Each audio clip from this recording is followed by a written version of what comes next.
Yeah, I didn't even see that. Wait. Yeah. No, All right, welcome back, commissioners. Back to you, Chair Harton. Okay, we are back after our break for the Washington County Board of Commissioners work session. We're picking back up on item number 5, the Supportive Housing Services Potential Reform Update.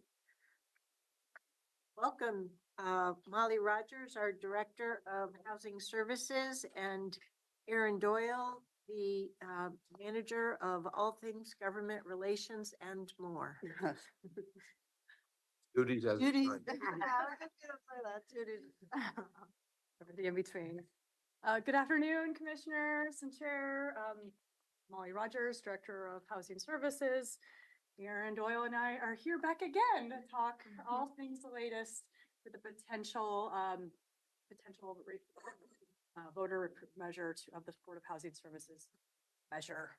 Next slide, please. Okay, yes. Did I go too far? So Aaron last presented, I believe, on July 16th. And since then, Metro Council has convened 2 work sessions on July 25th and August 1st to discuss the recommendations from Chief Operating Officer Marissa Medrell. And so the main topics of those deliberations were on governance, indexing, the income tax, and what they like to call key performance measures. You asked us to come back here to further discuss the issues and impacts to Washington County once we heard how Metro Council was reacting to those recommendations from the COO and or contemplating the recommended timing of a spring 2025 or a referral. But before we get into some of the analysis and impacts of a potential reform package, I just wanted to level set a little bit again on what it means for a whole system of care in homeless services once it is fully built out. So we have a sense of what the goals that could be most affected by these changes. Like I said, Washington County, we've been building up our systems level capacity over the last 3 years for the regional goals, what we call population A and population B. As you may recall, population A is for those most high acuity, those who've been homeless, chronically homeless for the longest amount of time. And it was estimated for Washington County to serve about 1,650 households. Since, and the way we do this is through these various strategies. Our system is being built out, and we're contracting directly with community-based organizations to have 10 coordinated outreach teams, focused geographically dispersed around the county. They have by list names to connect people to immediate shelter and housing services. We're building out 4 total access centers, 2 of which have already been funded. Those will also be spread across the county as the gateway for said services.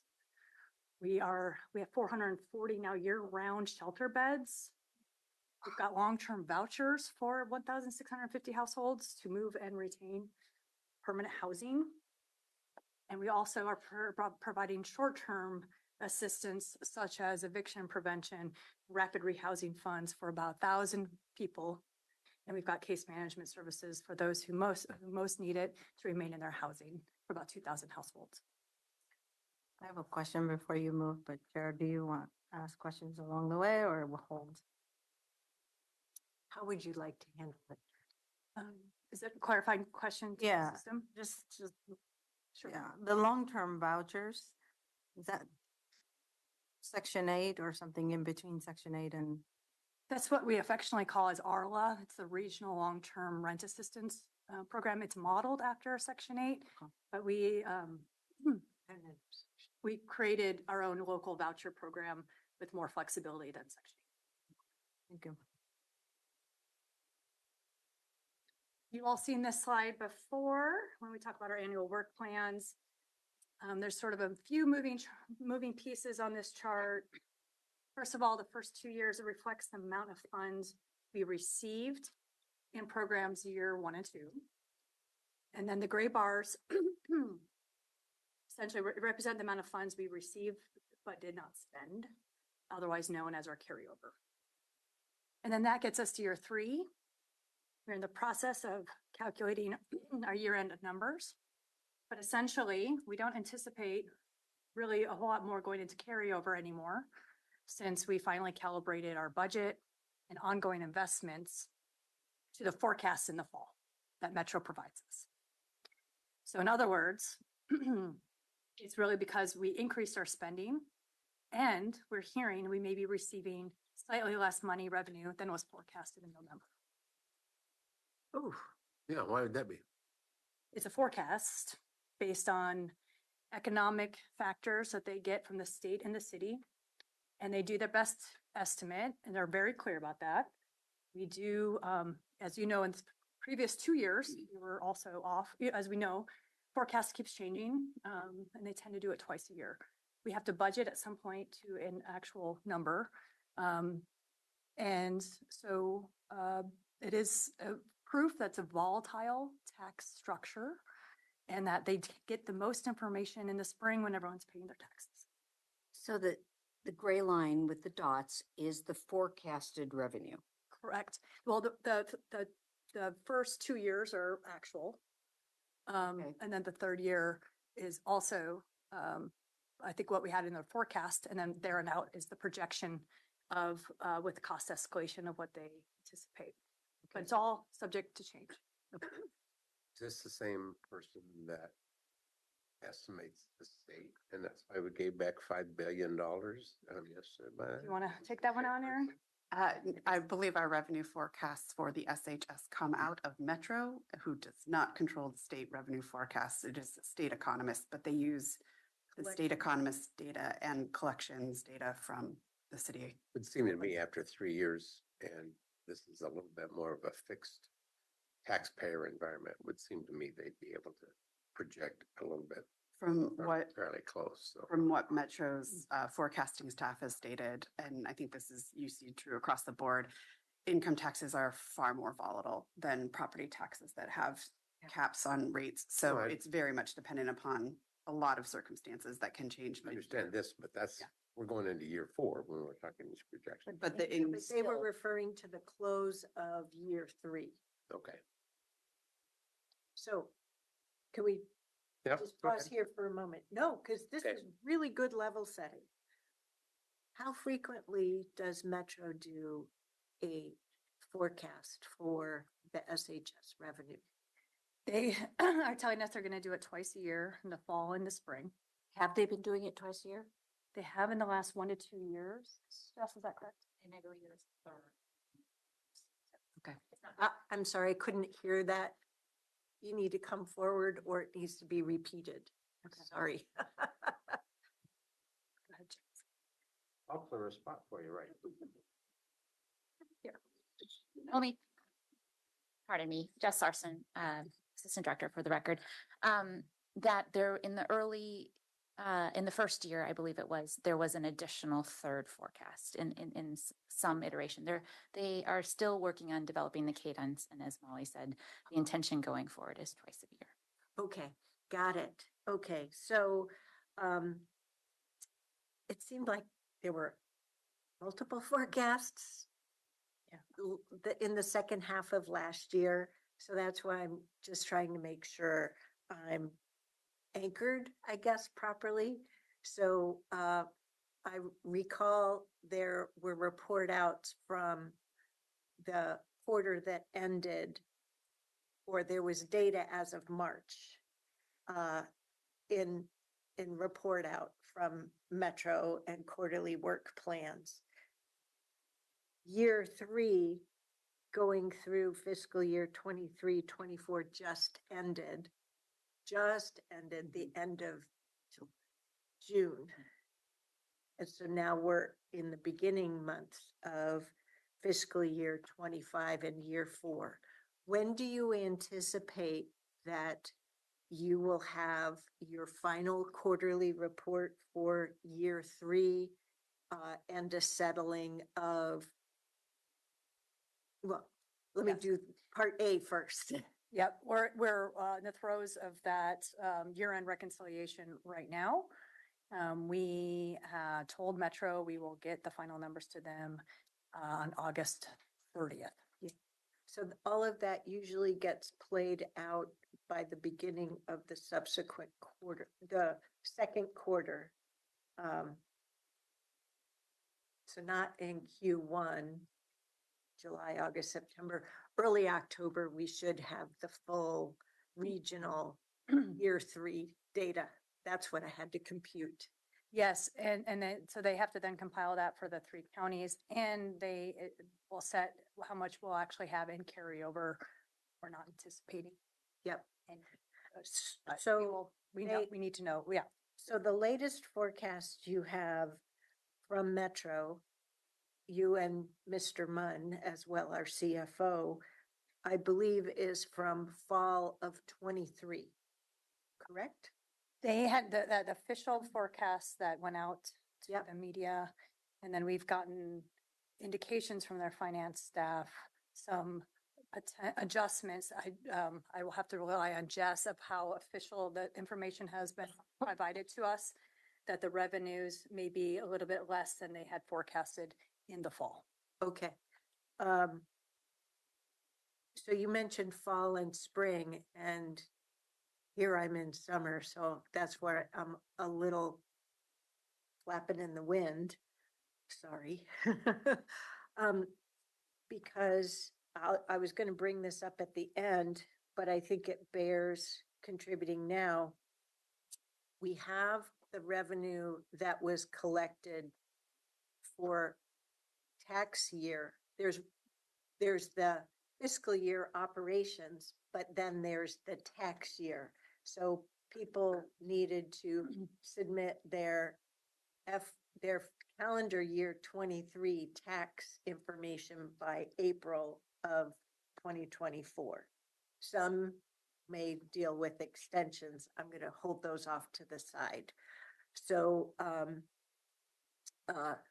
when you talk about how the revenue collected may, in actuality, may not be the same as what was forecasted last November, are you referring to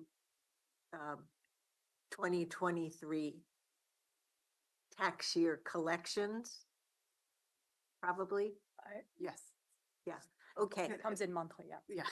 So it's this, making sure that I have it straight is important because what we now know as of the last month or so that we did not expect previously, and you'll touch on this on slide 10, uncertainty in the forecast. We now know that Nike has had some pretty serious employment adjustments here in our state that will affect income tax revenue here in our state. And Intel has just reported and been visible through media reports in the last week or so about their executives being surprised was the headline and needing to do additional cuts. So irrespective of what the data, the collections, the revenue collection was earlier this year, we have to expect further reductions in this in revenue collections in the early part of calendar year 25, reflective of calendar year 24 income taxes. So bad news and expect more come. I'm not sure I agree with your analysis there, because I do know the last time Intel had a reduction in employment, they were all absorbed very quickly by other industries, specifically Genentech. So these are very qualified people that I'm guessing they're releasing here, or at least a smattering of those anyway. So I would like to think they're absorbed in this. But you know what, I don't want to second guess whatever these projections are. What exactly does that mean to us? When they say, we think it's gonna be less. So how do we respond to that? We are going forward, we're anticipating we will have to make some reductions of how we were anticipating going into our budget. So we're looking out, we're not prepared, we're going to talk a little bit of more big picture today around some of the rate reductions that Metro has been floating as part of a reform package. That's sort of, it's just ground setting that we are entering into now that we're building out a system. We have more information of we're really actually spending all the resources. And it's bearing out that there's a reason why we have to have reserves, and it's bearing out we need to think about contingencies. So then when we do scenario planning, we need to build in more of that cushion. Mhm. So that's just a long way of saying when they talk about reducing the tax rate, that will further impact the system we're building out. So to reinforce, Mhm. our team delivered our annual work plan based upon a forecast. Right, And now what they're hearing is the collections may be less than the forecast. What we have to assume is that any difference between the forecast for the submission of the work plan and the actuals, that will have enough of a buffer through the required reserves to cover that. Okay, but an adjusted forecast will tell us what does the state data and the Metro finance folks tell us to assume for future forecasts. right. The point that I was making, I'll come back to on slide 10. Okay. Because we have statewide, we have experience with the after effects of such reductions. But I think we're going to have to ask for the data versus a wait and see. Anyway, I'll Okay. bring it back up Okay. later.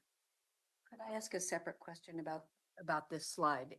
And it is, why is in year 24, 25, why is the system infrastructure slice so much smaller than it is over the other bars, the very top, the very, The gray? the yellow orange system infrastructure? So 2024, this column or the fourth column has Oh, you're no talking orange on it. here.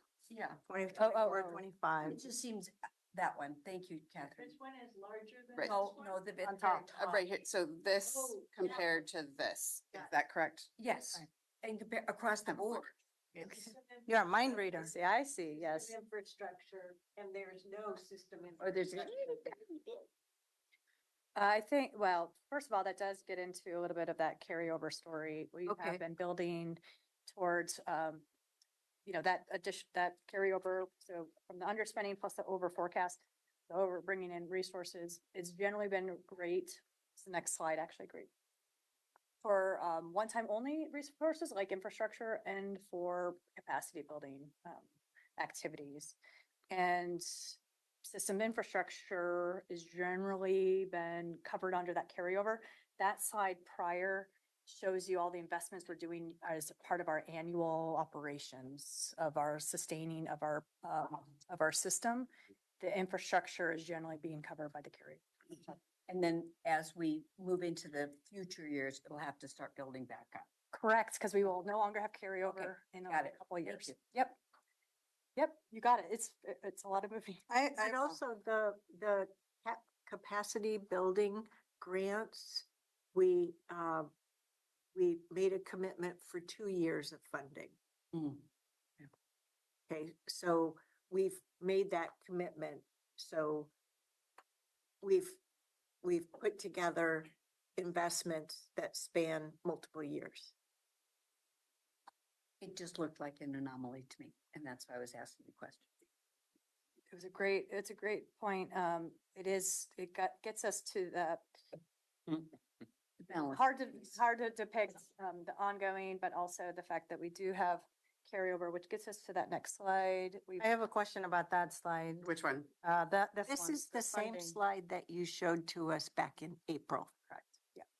One of the question I've been struggling to answer for myself with this slide is, by the way, I believe your math, and I'm happy to center this slide in our conversations as I've been people who I've had conversations with about SHS, to say this is how we show our math in Washington County in terms of addressing our need and concern about this whole reform. The thing I'm struggling is with following year after year, the purpose of the supportive housing services. The ideal goal is to address chronic homelessness. And in the ideal world, if that happened, we would have no homelessness. Yet here, it's showing that it's just going to get more and more and more. So how does this impact the population of homelessness? How does this correlate the number of people that are expected to be homeless and then this beef up of services year after year? So if you go back even further, we talk about that pop A, pop B. The intention really is pop A of really folks who have disabling conditions, who've been on the homeless for a long time. If they're lucky, we can connect them up with Social Security benefits. That in itself isn't going to be enough for them to really even afford a studio or an SRO. So we always will have to there's some level of assistance we believe we will need for that 1,650 pop A goal. People will some people will be able to move on to more self-sufficient, and then some people will be able to be served in the future. And then pop B is generally where we've been able to do eviction prevention, more of that, and a lot of that is actually, some of that is being paid for by carryover. So that will, if once carryover spent down, we will no longer be able to do that kind of eviction prevention and be able to do as much for pop B. But the intent was really to focus on pop A, and we believe we will need to provide that level of assistance beyond year 10, and which point we would need to start talking to our partners around renewal, which was And one of the original ideas. I think the other thing to recall is, like we presented in April, the cost to provide these services and these backgrounds to maintain these properties, because the shelters will continue to be needed. That's how you make it rare and brief and non-reoccurring, is to get people. Don't let pop B slip into pop A. So those cost increase and escalations are just a matter of the cost to serve has always increased. It's never decreased. And the cost to maintain builds over time. So we will continue to see it across the board cost escalations. So maybe to underscore that, on this graph, the purple, which is the long-term rent assistance, and the burgundy, which is the short-term housing. rent, that is keeping people in the housing. So that is preventing going to homelessness. To Ms. Doyle's point, cost over time, that's why you see the increase in the purple, because rents will increase in more dollars, and the same with that burgundy or whatever color it is. So that may be helpful also when you're showing this graph to others, as far as what SHS dollars are doing to prevent people going into homelessness. But we will need ongoing rent assistance and supports for a segment of our overall homeless population. I think that's just a great point. Thank you for pointing that out. Nafisa, I hadn't looked at it that way. That was a good explanation. So yeah, I'm a big fan of the rent assistance part of it, because we're staving off the next wave. And so, so we're actually meeting both, as you say, pop A and pop B. So yeah, that was very helpful. So thank you for that. Hey, next slide, we get to see our carryover investments in action. It's really been a great way for us to invest in our community for long-term buildings that we can have shelters and access centers. And we have Just the Compassion, and then it's also helping to fund the Beaverton Permanent Shelter. That's what some examples. Here's sort of the sort of it's a good complementary chart to the ongoing. This is the carryover chart, pie chart, where we show that we have fully committed our full carryover amount to various different kinds of investments through this has either been made through the board direction from you all, from other that we've put out in funding opportunities, or funding awarded, but these have not been fully executed yet. So once it's executed, it would be either spent, then you don't see it anymore in this pie chart. So this is what is still outstanding, but all these funds are being put out in our community right now. Is this, is our carryover funds viewed as problematic to Metro that we're not spending the money and we're It's added to a Same there. perception. This is where when Metro puts out numbers like there's just say a certain amount of hundreds of millions are sitting there, they're counting the amount of carryover that we have put commitments out towards. So we've been working with them at the staff level to get a better communication tool and a better way of reporting to them that just because it hasn't been spent or it's not in an existing contract right now, we're making public overtures to actually be spending the money sometime in the next 1 to 2 years. And I think the other layer to this is when we talk about those dollars and what's just sitting there, that's what they've tapped as a potential for the construction of a permanent affordable housing. And so they say, well, you have X number of dollars in each county sitting around, and we should be using that for the development of affordable housing. But the point of this is it wasn't just sitting there. It was in planning through the direction of the board for these one-time funds. And so they aren't going to be there and they are not going to be carried over at the rate at all in the future. Their dollars earmarked for action that takes some time to spend out through new construction, through new hiring, so forth. I talked to Council President Peterson about this earlier in the year. She asked me to have a direct meeting with the Metro CFO, Brian Kennedy. I tried and was sadly not successful in influencing the Metro positioning to change. So they chose to stick with the positioning that this was money just sitting there. Just to further the chair's point, they've been really focused on their role as tracking all the revenue side as the tax collection piece. And what we haven't fully gotten to that connecting the dots with them is that expenditure side of the equation and how these have been have plans to be. have we showed them this slide? In different iterations, we've at a staff. Yeah, We've shown them so much data. I don't like this though. Next slide. This is just showing that we are starting to see fruits of our labor. Although we have not fully achieved functional zero chronic homelessness, we are seeing signals that we are on the right path through our point in time count. Other trends, national, statewide, have shown upticks in homelessness. We're showing some either steady decline or bending the curve a bit, as Commissioner Willie likes to talk about. And we've shown a decrease in our unsheltered homelessness by 5%. I think it's a fascinating correlation between you see an uptick of sheltered, but that makes complete sense because we're investing in people getting into shelter. So appears that our system is working, and we will continue to pivot and invest in strategies that are the most effective in preventing homelessness. And with that, I'm going to turn it over to Aaron on the latest. So the first part of this is really to answer some questions that were asked by your board at our last conversation about what do threshold changes, what do rate reductions look like, what impacts could it have on the programs that we're undertaking here at your direction, but also then further dig into the two conversations that a number of staff have listened to a number of times that were had by the Metro Council to see where Metro Council is in this conversation.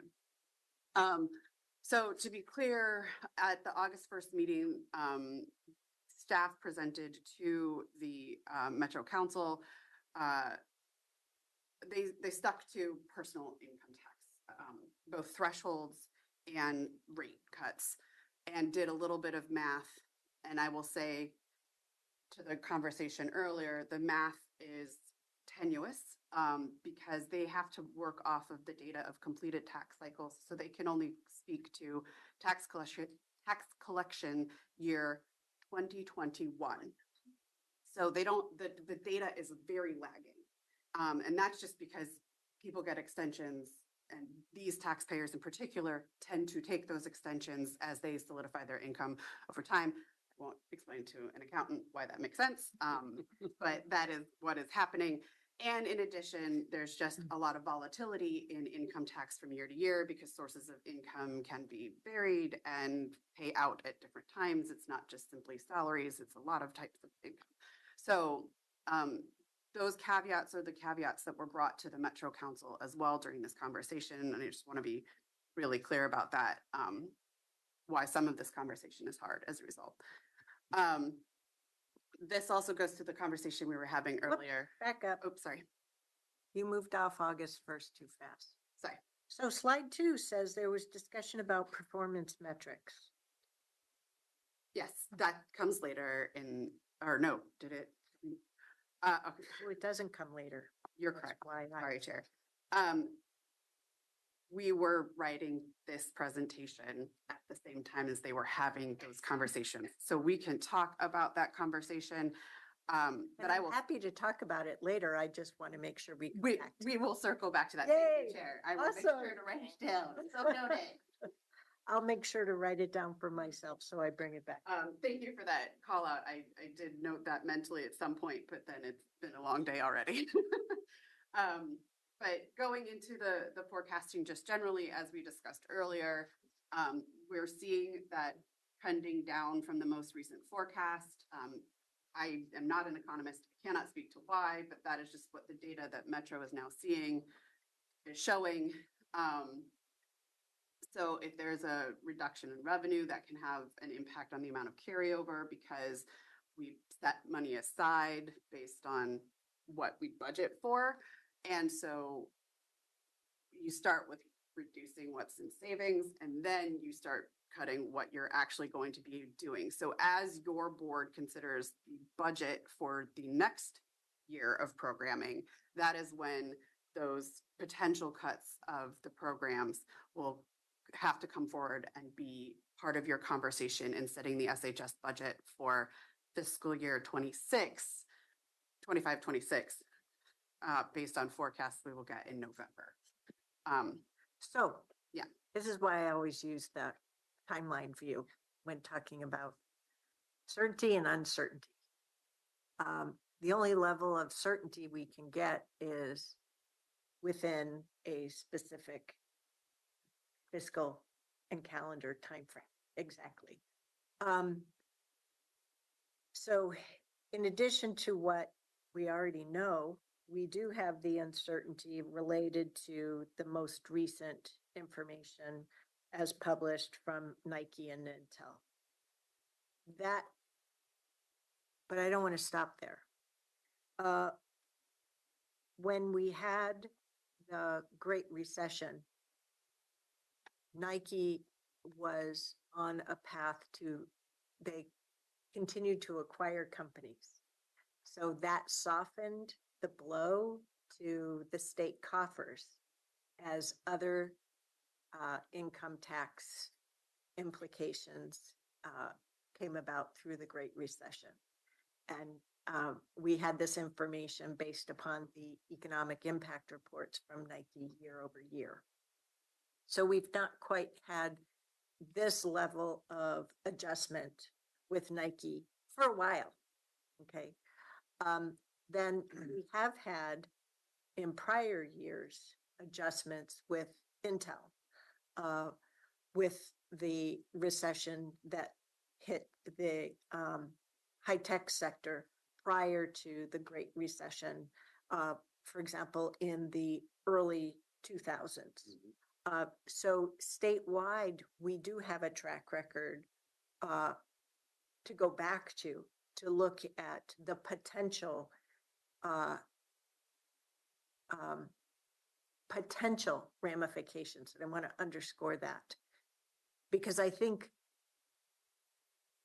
we need Metro to look back at that state data in order to give us a higher confidence forecast than we've gotten in the past. I don't think it's fair to expect us to use our board time or our staff time to continue in discussions on SHS reform to the ballot without having an improved forecast. So they did improve their forecast, the one that we got by November, as a result of having at least 2 years of actual collections. Okay. But they're going to need, in my view, sharpen their pencil and work with the state economists to ensure that they've, instead of just saying, well, we'll cross that bridge when we get to it, since they're trying to forecast out another time period with potential adjustments. So, So can I ask, how much are they saying? What's the number? For the change in Yeah, because didn't the they say, most recent forecast. didn't they initially say 440? Back to well, hang on a second there. That was the second thing I wanted to raise with regard to the forecast. We need a better system for sharing data with the board. Currently, the way the system works is there is a finance team related to SHS. And Mr. Munn gets data as a participant on that finance team across the 4 jurisdictional partners. I, as a member of this board and as chair, have had to live through Metro counselors having access to that data and us not having access to the data. I'm not willing to go through this process again. I'm certainly not willing for Metro to say, well, we had to release it to the media because one of the counties did. And it's like, whoa, wait a second. So if we're going to be partners through this, let's be partners and make sure you're sharing the data. Well, we gave it to your CFO. Well, that hasn't worked before. We need to get it. So I appreciate that you're seeing signals that it might be reduced. We need the data. Well, okay, so I understand that they're projecting that the pot is reduced, which means our allocation will be reduced proportionately. So can you give me just a ballpark of how much our share is going to be reduced? I'd prefer it when we had the full reconciliation with their numbers, and then we would understand how our year-end numbers are shaking Okay. out. And then that's all getting done right now with our finance staff. And there are signals that they're trying to show up in partnership in more of these regular finance meetings. And now it involves not just not with Greg Munn, but also our staff as well. So there's trying to reconcile the revenue with the actual commitments and expenditures. I'm just wondering if there's a conspiracy theory anywhere in there. Maybe a couple. There will always be a conspiracy theory on anything related to revenue, but we want to work in the facts that we have, and we'll provide agree. the information as we have it. And to everyone's credit, I think we've learned a lot over the first 2 years of the system and are trying to make adjustments through year 3 into this new year 4. Okay. We're trying to do something that nobody else in the nation, no other region in the nation has tried to do. And I think we need to remind ourselves of that. a little bit more often. As a quick note, they did change their financial report again, so we are trying to put all the information into that, and that's why they have a little bit more time to August 30th. So we're real time adjusting to changing conditions. So anyway, back to you. Erin. Anyway, moving off, so everything's uncertain. I think we've established that. So, And now I appreciate that we're moving from just this year 4, mhm. new year of delivery to the larger question of SHS reform. And if the Metro Council chooses to go to the voters to have the opportunity of redirecting a significant chunk of that towards affordable housing, what might that look like? Hence, what Yeah, so instead of trying to put this at some like threshold rate or tax cut rate, we just decided to do a couple of pieces of data based on specific numbers. So we chose $5 and $10 million just to show you what programs are on the table and what $5 million looks like in Washington County. And we recognize that we wouldn't necessarily just do one thing. We would leave it to your board to direct staff at like figuring out how to move all of the levers to get to the cuts. But I will say, based on the August 1st information that was shared by Metro CFO to the Metro Council, $5 million cut to Washington County in particular would either be a 0.05 rate reduction for individual taxpayers would lead to a reduction in revenue that equals $5 million for Washington County. So it's $17 million. Region-wide is $5 million to Washington County. The other way you can reach approximately $5 million is readjusting the threshold for individual taxpayers by about $25,000 for a single filer and $25,000 in joint filers. So you'd be raising the threshold up by $25,000 for both types of payers.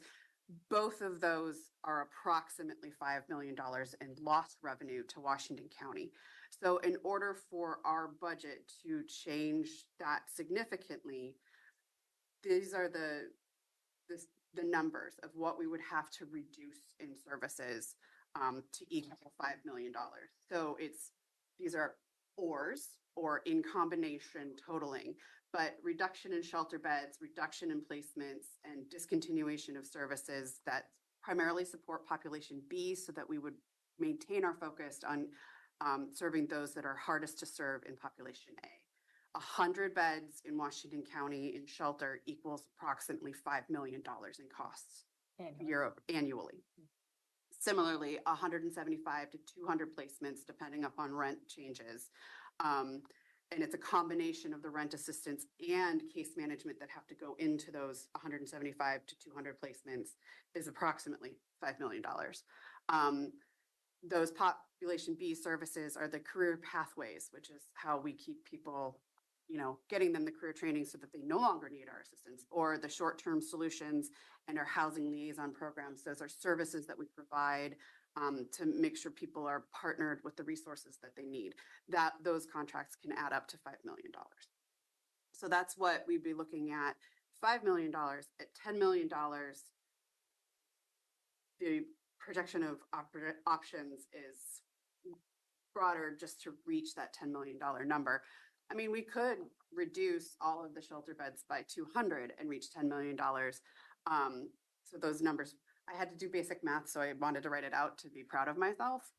But where we start to see additional cuts is in that discontinuation of services that support population B, but then further discontinuation of services for those outreach teams or housing liaisons that really get to population A, those folks that are hardest to serve that we are finding literally on the streets.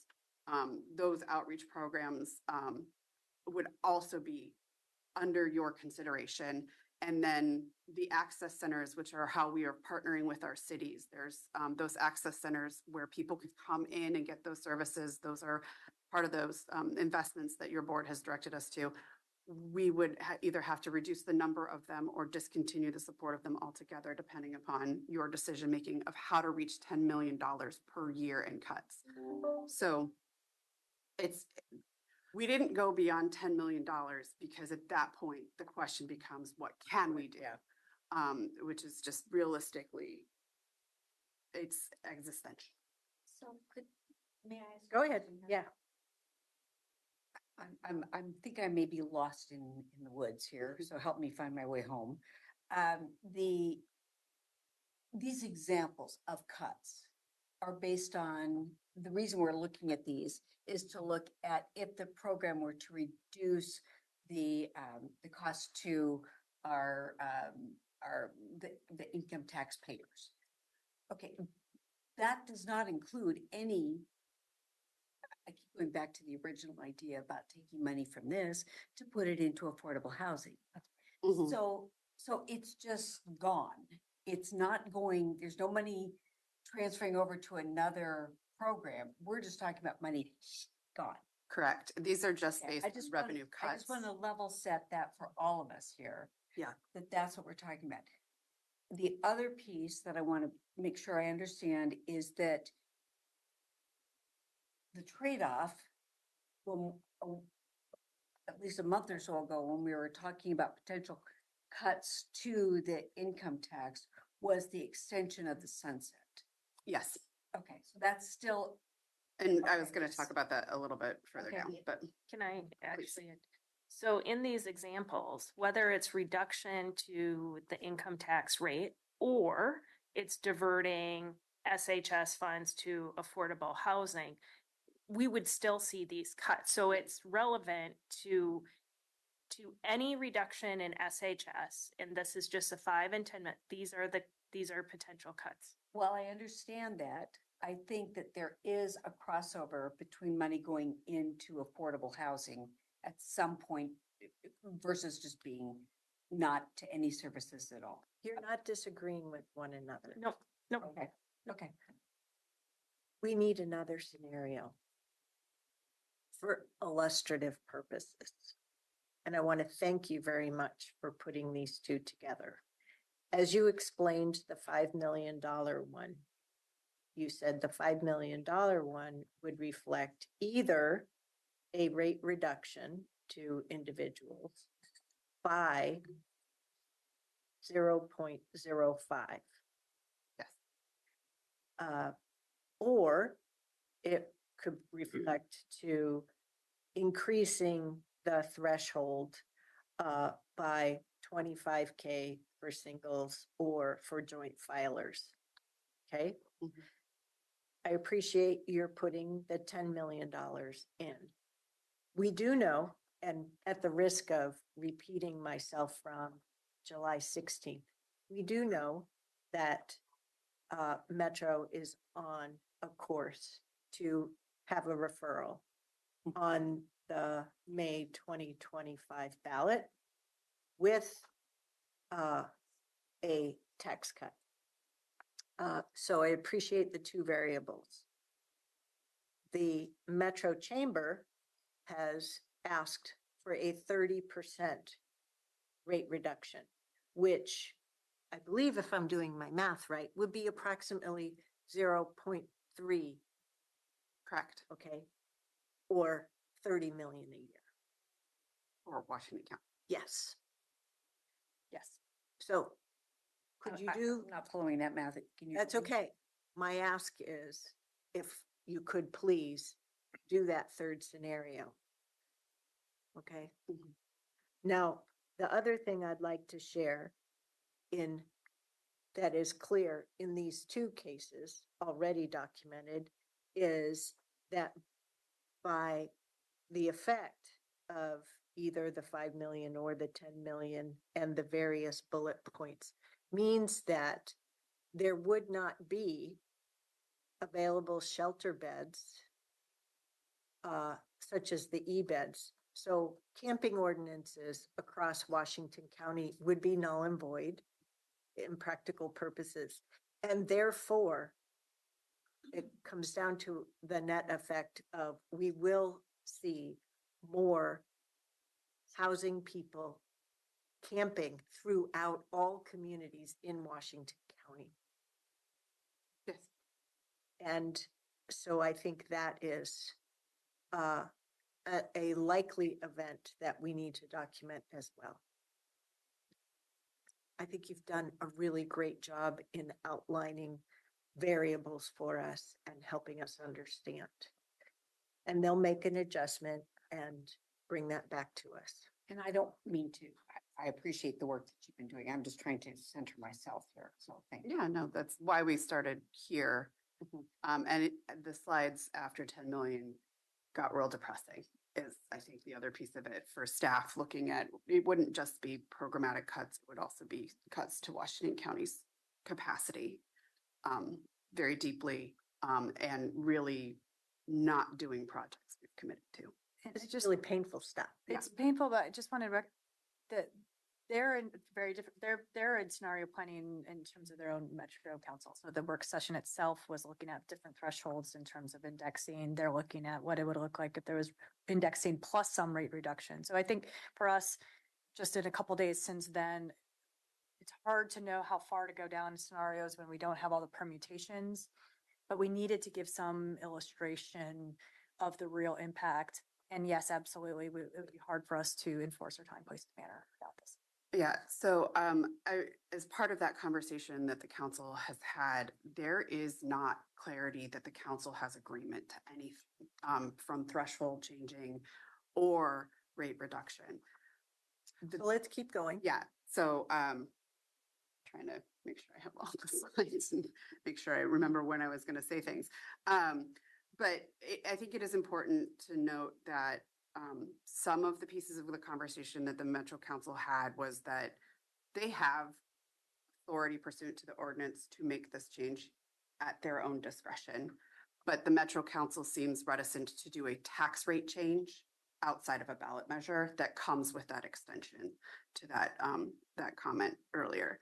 The threshold change as an ordinance choice is still on the table for the council for a September conversation. They are not meeting through the rest of August. So I just want to clarify where Metro Council is still not sure in their numbers. They still have a lot of questions about these impacts. And this is part of the conversation, I believe, that we'll be having at the elected to elected conversation with the chairs and Council President Peterson. I'm troubled by the fact that they can't seem to come to an agreement on what problem they're trying to solve, which is part of what we got to with our letter. Yeah. So the other piece of this is that we recognize as Washington County, the approach that we've had, the choices that you'll be making if rate reductions or revenue reductions occur are not just those that we make independent of our partners, but there are a number of partners that have to come to the table to have this conversation with us for what it looks like in Washington County. Listed out some of those here, but really our city jurisdictional partners and our system partners would be looking at making vast changes to their expectations, and they would have to be part of that solution building with your board so that your board has all the information. So we just wanted to recognize our partners in this conversation as well, because it's not just impacts to our goals, but to their, ability to provide their commitments. So moving off of revenue, because that wasn't pressing,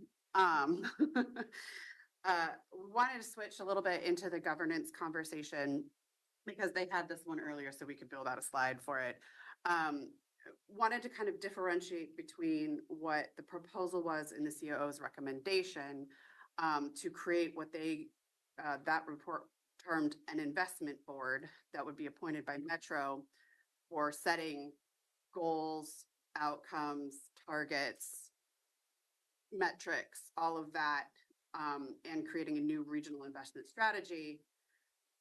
The Metro Council's conversation didn't love that necessarily. They were willing to come to the table to talk about other models for that conversation of what reforming governance is. I do believe that the Metro Council's conversation reflected some of the findings in the auditor's report, as well as some of the conversation that took place at the Metro Regional Housing, Affordable Housing Stakeholder Table. About there are too many committees trying to have the same purpose, or it's not clear which committee you go to or when you go to which one. So there was consensus, the closest thing to consensus the council could find was we need to reduce the oversight structure so it is clearer, more straightforward. So taking it from two boards down to one seemed to have popularity. How that board or what it's called was yet to be decided. But they wanted to look at places where elected officials have more of a say.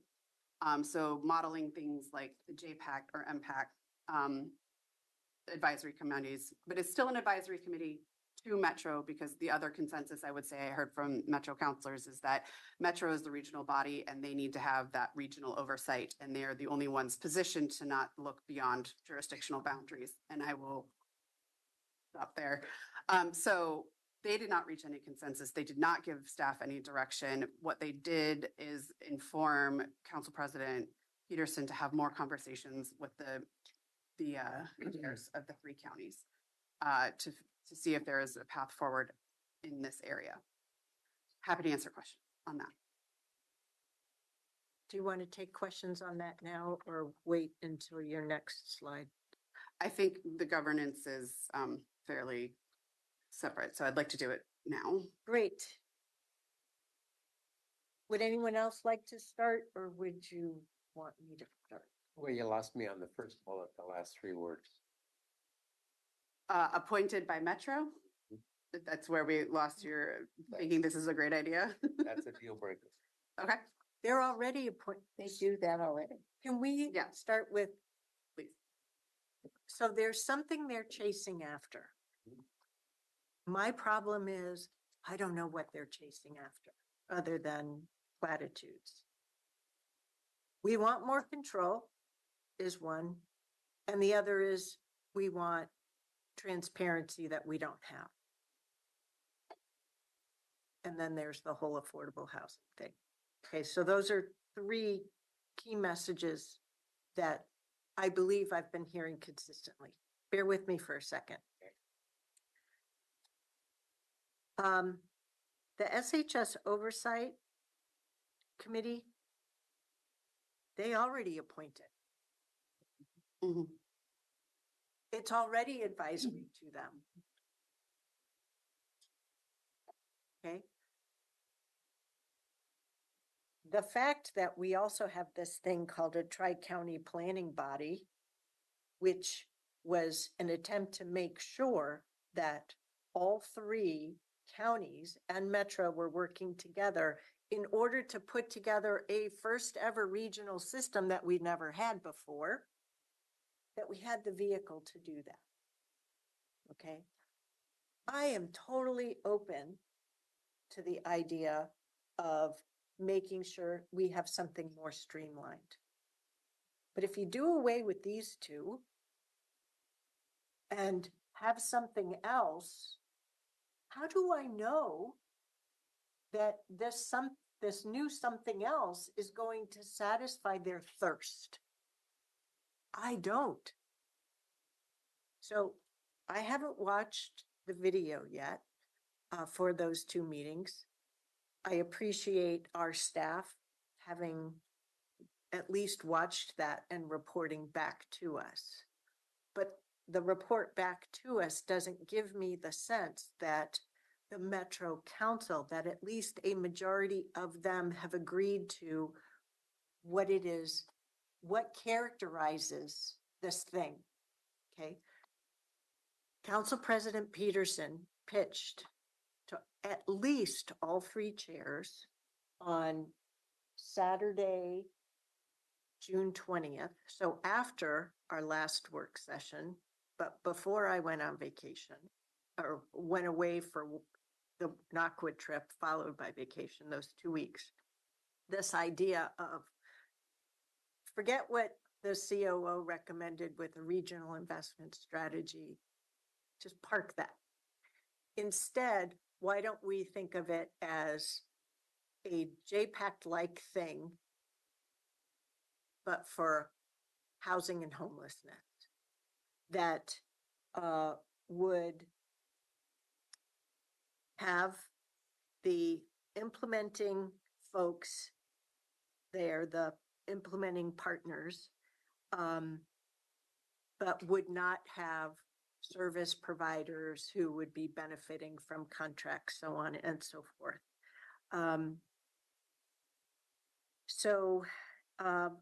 Would include things like 3 Metro counselors, the 3 county reps, and the city of Portland. She got a bit tied up, or excuse me, I shouldn't editorialize. She started referring to the entities that all received money from the Affordable Housing Bond as the 7 housing authorities. There are not 7 housing authorities. She was confusing the housing authorities with the federal CBDG home eligible jurisdictions. So this verbal proposal is still a little unclear. The Metropolitan Mayors Consortium Executive Committee has the expectation that they're going to be on this Housing Advisory Committee as well. So it's all very much in their thought bubbles.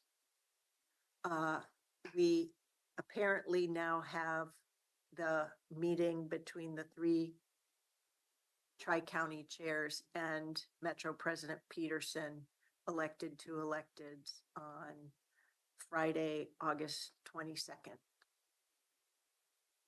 So we do have. To try and clean up that, what you just presented, you're trying to clean that up in that conversation. Yes, yes. I do want to remind us all that we, as a result of our work session on July 16th, approved a letter from us to the Metro counselors, which was done electronically on July 16th.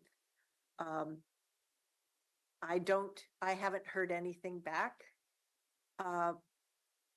Then subsequently, we received a formal letter from Metro President Peterson on Thursday, July 18th, formally asking us to dedicate resources towards this end, which is not at all reflective of our having said we have bandwidth problems and we don't have the bandwidth for this. So that's another item I need to put on my agenda for that meeting on August 22nd.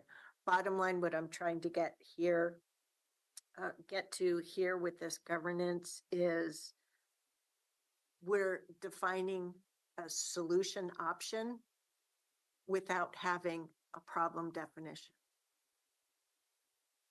And that's the bottom line. That bothers me. We could spend a lot of energy putting this together, making sure good people are there, blah, blah, blah, and still be right back where we are. So I feel like, well, it seems to me that we need some clarity. The Metro Council has a problem with regard to understanding what control they already have, what control they might want to have. I fear that a couple of problems. Year over year, and that's really important, that phrasing, year over year, counties can't produce additional affordable housing. Year over year, in reducing SHS funding for affordable housing, there will be, I assert, there will be an increased presence of homelessness in our communities. And therefore, the Metro Council will continue to have issues of homelessness brought to their level. So all of this does not remove the likelihood of the Metro Council being talked at about homelessness, particularly as they articulate, they hear about it for the city of Portland and Multnomah County. I know I said a lot there. Does that make, have I made sense? You made sense about, we still don't know what the problem is. You made sense about kind of the history. Sure.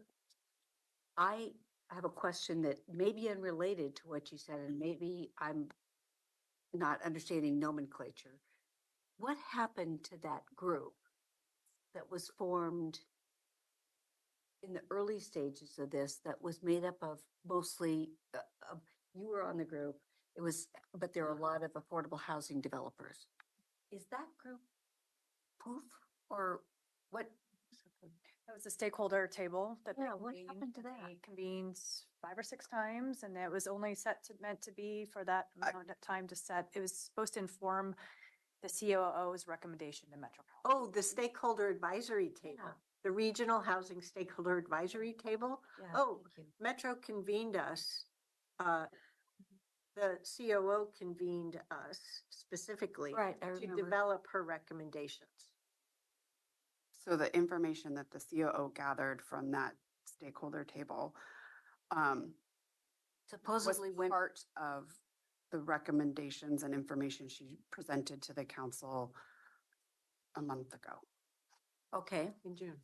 But what I guess then the next part of my question is, I remember initially being concerned that stakeholder table was heavily weighted to affordable housing developers and not necessarily SHS focused individuals.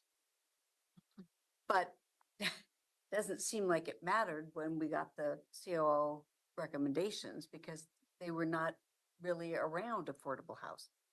Well, that will get us to our next slide, Allison. Oh, okay. Perfect. Yep. Sort of segue. Yeah, and I'm just trying to reconstruct in my mind how the hell we got to this point, which, excuse my language, but and that to your point, what are we, the target is moving all over the place and I can't find it. So that's my frustration.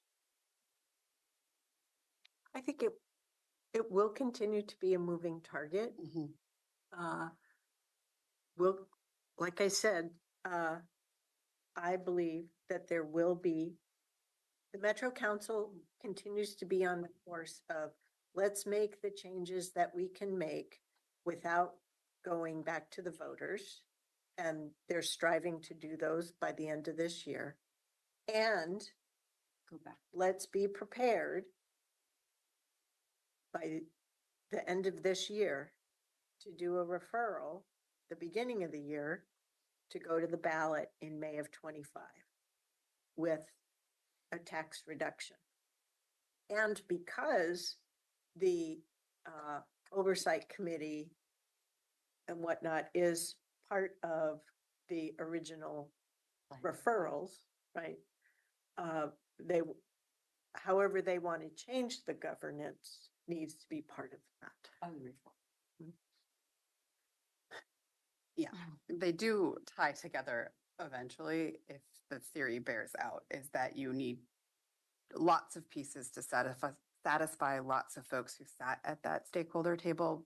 The governance structure came out of that conversation because really what they wanted to do at the start of it is expand the SHS tax allowable uses of the revenue into affordable housing. That does require a ballot measure.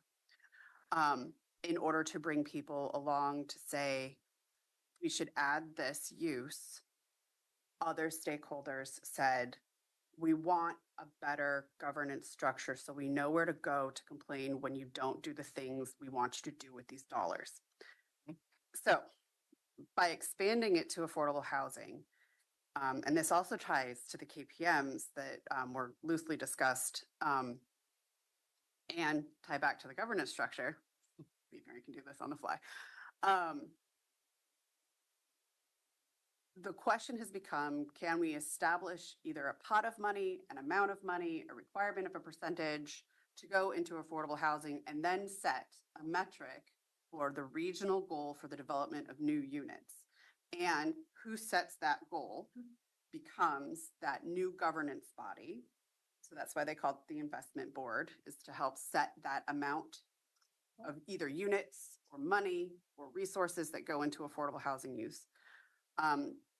We have talked as county staff about saying, we understand what the needs are in our community, and some communities might have a need and a readiness for affordable housing, and sometimes we won't. Sometimes we'll have the resources to make an actual investment that could build units, and sometimes we'll have $12 left over, and I can't commit that that's useful to anyone. So it does seem, based on the conversation that Metro Council had at their July 25th, they still believe in expanding the use of dollars for affordable housing as part of what they want to undertake if there's a ballot measure. Okay. The give and take that comes with this is, on the one hand, one group of stakeholders really wanting to look at the governance model to ensure clarity.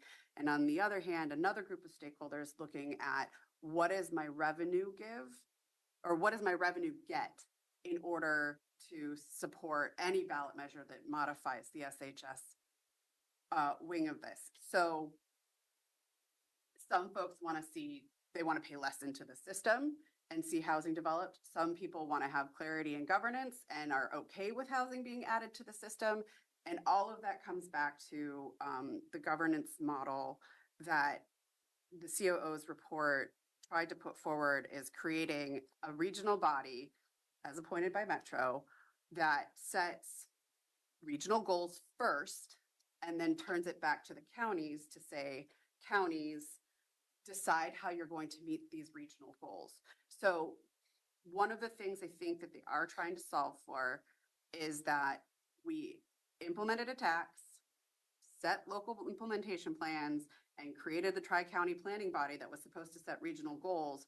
So we set local plans without having regional goals, and Metro is starting to feel that they've lost their oversight as a result of that, is I think how I'll put that. So that's how all of this ties back together, and why all of these things came forward as a result of those initial conversations with the stakeholder tables, but also then further outreach that they've done with the cities, with service providers, with the affordable housing communities, the business communities, and the counties where we are treated as stakeholders in the conversation. So what I heard you say Mm-hmm. was that I took out of that 3 goals: governance, with a focus on transparency, less taxes, lower tax rate, and additional money for affordable housing. Yes. Those are the We things have I took out. of that. yet And to that's figure not- out as a staff. Oh, and an extension of the sunset. Sorry, I left that part. That comes with rate reduction. Okay. And that extension of the sunset is vital for purposes of, if we were to use it for affordable housing, we need to have the amount of time to collect the money, so that bond, how we finance structures is complicated, and they're trying to teach me. Okay. But it requires that longer window. So those are the pieces. And anything left over would go to SHS. I don't know what. I'm not sure what you Unclear mean by at that. this time. Yeah, not Yeah. clear. There has been stated goals to continue not to harm the SHS services that we are providing, but it's With very less unclear how tax dollars and money going to affordable housing. you pull all the levers we have yet to figure. That's part of the difficulty here, is that the 3 counties presented very clearly that if you make any reductions for SHS distributions towards the goals that the voters approved, you will have impact.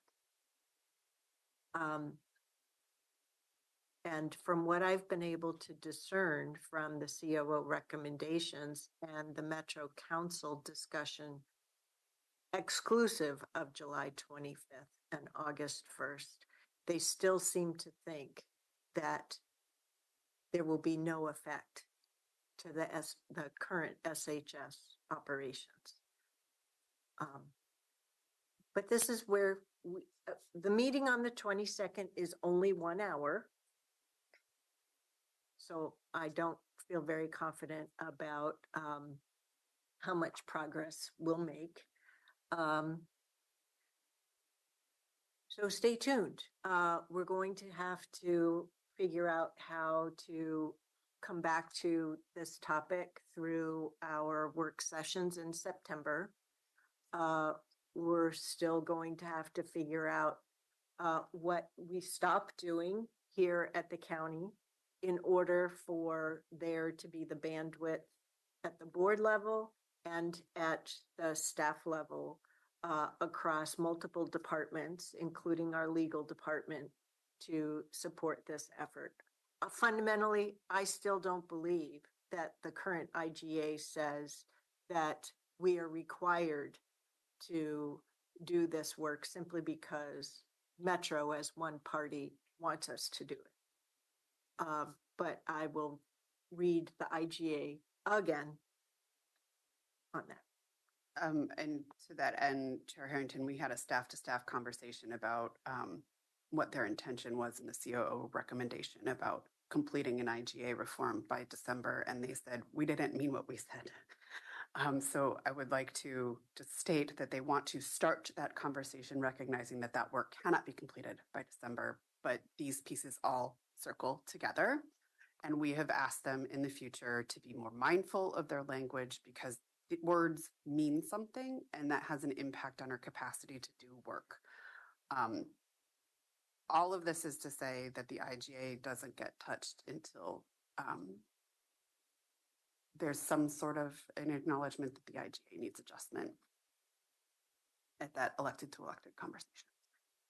And at the risk of boring you again with something I shared at our July 16th work session, if they go to the voters in May of 25, the results will be certified later in June.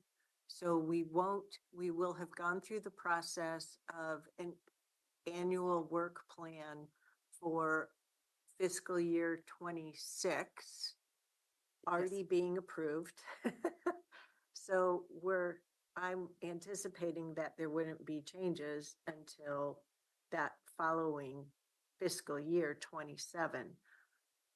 But we don't have agreement on that timeline either. So I would like to have the opportunity to sit down with Council President Peterson and my two county chair colleagues and get a little agreement on how many different variables we're trying to put into play and what do these timelines look like, because our communities continue to have expectations around our addressing the needs that and the funding that they approved in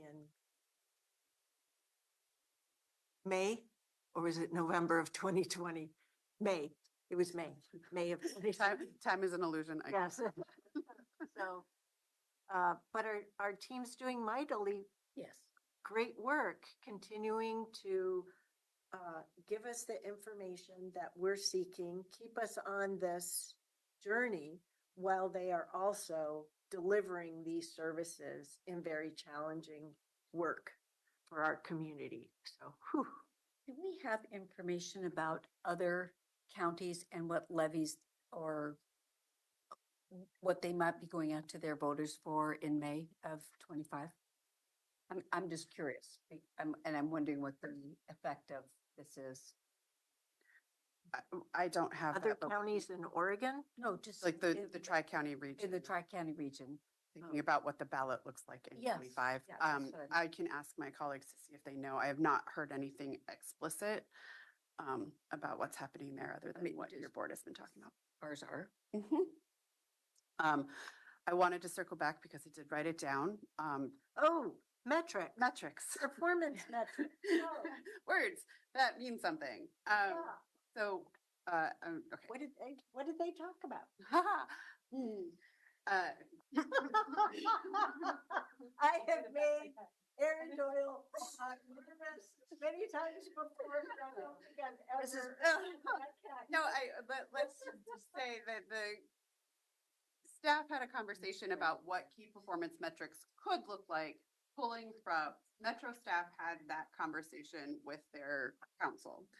Because their council didn't have a clarity around what they could be measuring. So KPM's key performance metrics are intended to measure to a goal. And their way of saying, are we getting to where we said we wanted to go? And so they wanted to look at what other governmental entities have KPMs as it relates to reducing homelessness. So they discussed what the US HUD, Department of Housing and Urban Services Department, has, and the plethora of those. They talked about the one KPM that OHCS, the Oregon Housing and Community Services Department, has, and then also discussed what a couple of local jurisdictions have put forward. I believe it was LA and Seattle. Houston. See, I can't remember everything. And had a conversation around what their preferred key performance metrics look like, wanting to see more research coming out of staff, and kind of didn't land on anything. I will also say that in conversations with housing staff, and I'm not speaking for Molly, so she'll correct me when I get this incorrect, but we already meet those metrics because we already get money from US HUD and OHCS. So if they want that data, we can provide that Are you data. referring to the continuum of care results? There, The HUD system performance measurements that are on our website? yeah, we, as a continuum of care entity, we already provide lots of data and metrics to HUD through our homeless management information system. That is generally used by all 3 counties, and it's been adopted by the Oregon Housing Community Services that we do for the executive order resources. So it was a little perplexing how it was framed, and that it wasn't necessarily clear that we were already producing and providing and been doing this for, I don't know, 20 years to do this kind of data tracking. But and then And it's on our website all the way back to fiscal year 15, 16. so I couldn't tell. I couldn't tell if they were trying to make it was hard to tell if they were going to be continuing to go down what is a regional set of KPMs, other than we are really we're in the last stages of our data sharing agreement with them, and we've already pretty much established what those data sets are going to be reporting to them.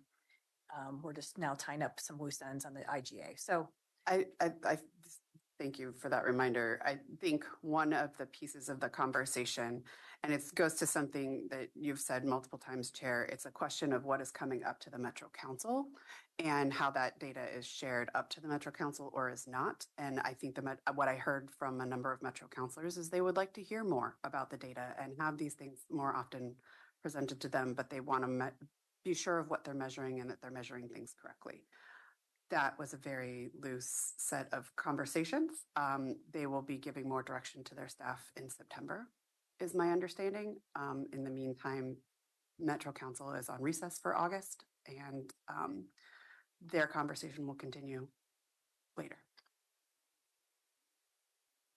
We already give them a wealth of information through quarterly and annual reports.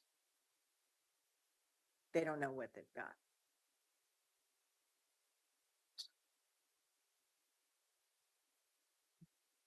They haven't looked at it.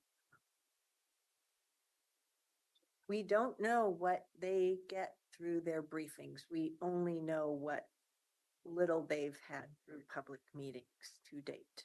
it was noted by one counselor that what they don't do is have a council conversation at a work session, and that is on them to schedule.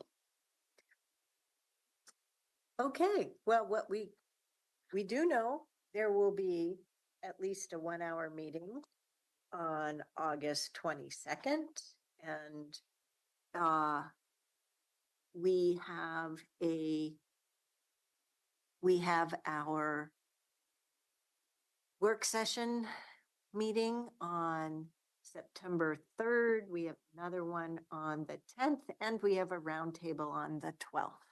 So we'll be coming back to this topic with further information in a whole nother month.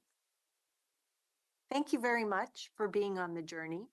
Thank you to our staff for always trying to help us be on this interesting journey. We are, in the end, trying to make sure that the needs of our communities are met. Onward ho we go. And I'd like to say thank you for your diligence in following the trail, the path. And that's really helpful because yeah, I wouldn't be able to interpret this information without that. So thank